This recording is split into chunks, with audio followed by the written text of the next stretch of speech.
Hello everyone, welcome to my channel English Simplified. I am Kaushal Kishore.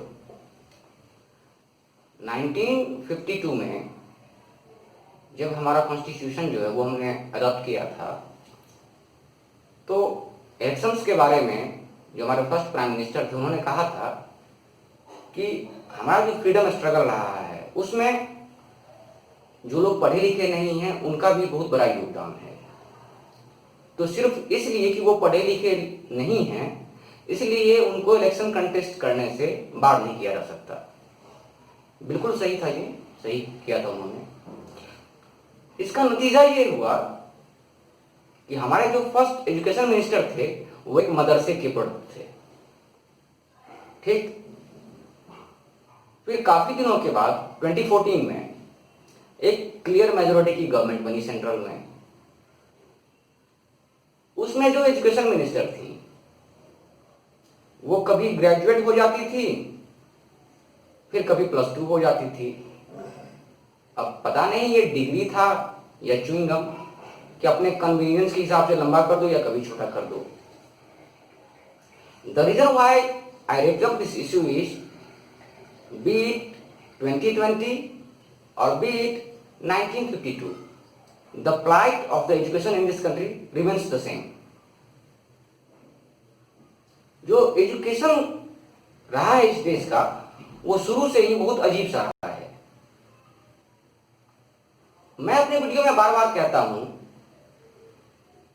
कि मेरा जो ये चैनल है ये हिंदी बोलने वाले जो स्टूडेंट्स हैं, हिंदी भाषी क्षेत्र के जो स्टूडेंट्स हैं, ये उनके लिए डेडिकेटेड है। इसकी वजह क्या है? यदि हम हिंदी बोलने वाले पूरे स्टेट्स को देखें तो उनकी पॉपुलेशन जो होगी वो 40 to 45% है।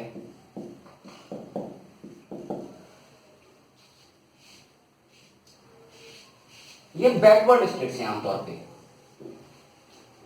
आप इस बात पे ध्यान दीजिएगा कि हिंदी बोलने वाले जो स्टेट्स हैं उनकी फाइनेंशियल कंडीशन बहुत ही खराब है।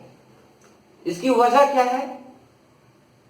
वजह यह है कि आप इंडिया के पूरे फ्रीडम स्ट्रगल को देखिए तो आप एक बात ऑब्जर्व करेंगे कि मुगल भी आए तो इसी क्षेत्र में आए, उन्होंने भी इसी क्षेत्र को लूटा।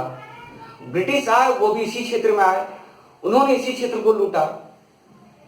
तो आजादी के बाद जो डिजर्व करते थे ये स्टेट्स, उनको ये मिला नहीं।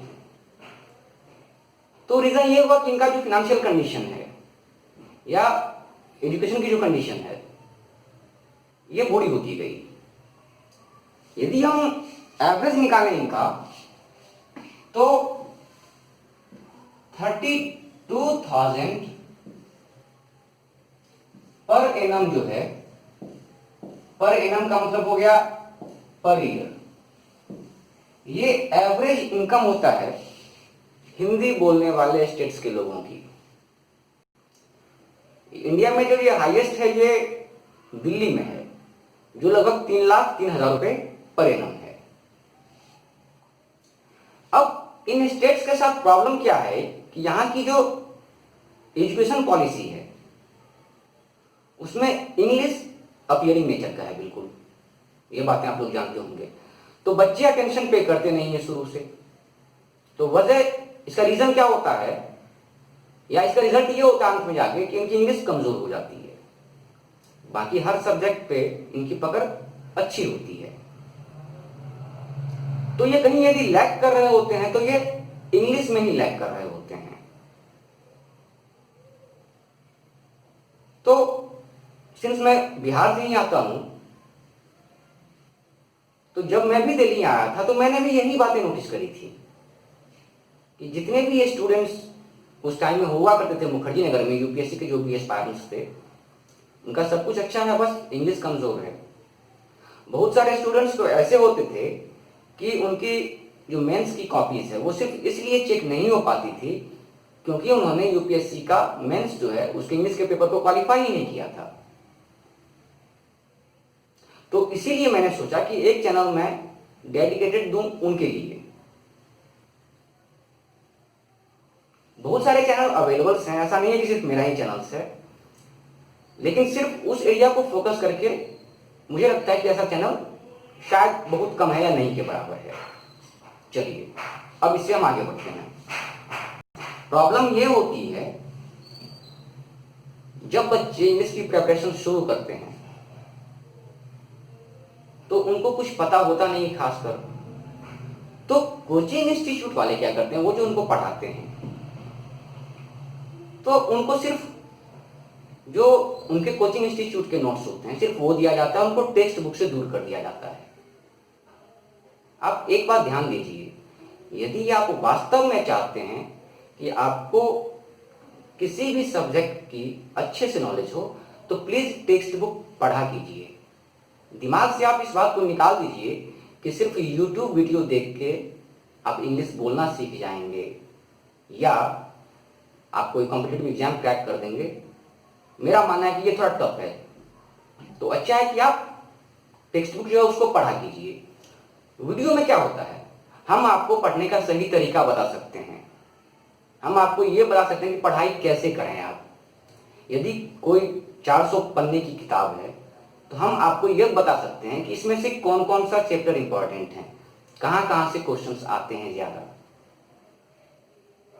इससे ज्यादा चैनल पे कुछ नहीं किया जा सकता, यदि किया जा सकता है तो उसके लिए काफी टाइम लगेगा। तो प्लीज आप लोग टेक्स्ट बुक पढ़ा कीजिए। एक और बात, क्या होता है कि जब बच्चे कंपटीशन की तैयारी शुरू करते हैं तो हर बच्चा यही मानता है कि हमसे क्लियर हो जाएगा, हम क्लियर कर देंगे। प्रॉब्लम क्या है कि इस देश में 4.5% लोग ही ग्रेजुएट हैं,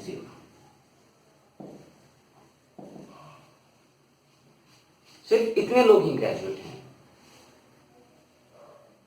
ये इशारा करता है हमारी एजुकेशन पॉलिसी की तरफ। हमारी जो 15% की ये रेट तब था एजुकेशन का, कितने लोग मतलब लिटरेट थे 1947 में, और अभी क्या है जानते हैं आप, उसमें ग्रेजुएट कितने हैं, बस 4.5%। तो ज्यादातर यही बच्चे होते हैं जो कॉम्पिटिटिव एग्जाम के लिए फाइट कर रहे होते हैं। अब होता यह है कि किसी भी एग्जाम्स में मान लीजिए 1000 सीट है तो उसके लिए 10 लाख अप्लाई कर रहे हैं, तो सिलेक्शन तो होना है सिर्फ 1000 का। तो बाकी बच्चे जो डिस्क्वालीफाई हो जाते हैं उनके लिए ऑप्शन क्या बचता है, वो बचता है प्राइवेट सेक्टर। इस बात को अच्छे से आप समझ लीजिए, गवर्नमेंट सेक्टर में सिर्फ 2.5% लोग ही इंडिया में काम कर रहे हैं, इस बात को भी याद रखिए। तो जो रेस्ट बच गए वो क्या है, वो या तो एग्रीकल्चर में है या सर्विस सेक्टर में है। अब जब हम आते हैं किसी प्राइवेट जॉब की तरफ तो वहां पे हम देखते हैं कि हमें इंग्लिश का नॉलेज होना चाहिए, ये जरूरी है। यदि आप कोई भी रिस्पेक्टेबल जॉब चाहते हैं किसी भी प्राइवेट कंपनी में तो आपको इंग्लिश की नॉलेज होनी ही चाहिए। तो इन्हीं सब बातों को कंसीडर करके मैंने ये अपने चैनल शुरू किया था।